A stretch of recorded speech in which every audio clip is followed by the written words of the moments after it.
అర్ధశతాబ్దం తర్వాత చంద్రుడి చుట్టూ విజయవంతంగా ప్రయాణించిన ఆర్టెమిస్ 2 వ్యోమనౌక రేపు భూమికి చేరుకోనుంది.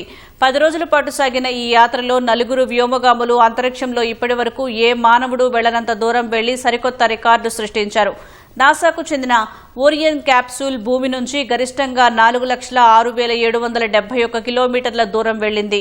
ఈ యాత్రలో వ్యోమగాములు గతంలో ఎన్నడూ నేరుగా చూడని చంద్రుడి అవతలి వైపు అందాలను వీక్షించారు.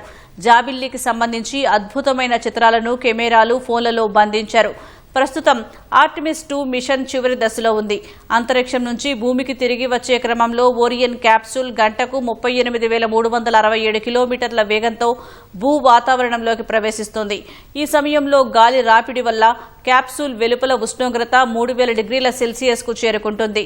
వ్యోమనౌక వాతావరణంలోకి ప్రవేశించే కోణం 1 డిగ్రీ తేడా వచ్చినా వ్యోమగాములకు ప్రమాదం పొంచి ఉంటుందని నాసా అధికారులు తెలిపారు. భారత కాలమాన ప్రకారం శనివారం ఉదయం పసిఫిక్ మహాసముద్రంలో ఓరియన్ క్యాప్సూల్ ల్యాండ్ కానుంది. వీరిని సురక్షితంగా తీసుకురావడానికి అమెరికా నౌకాదళానికి చెందిన USS జాన్ పి. ముర్తా యుద్ధ నౌక హెలికాప్టర్లు ఇప్పటికే సిద్ధంగా ఉన్నాయి.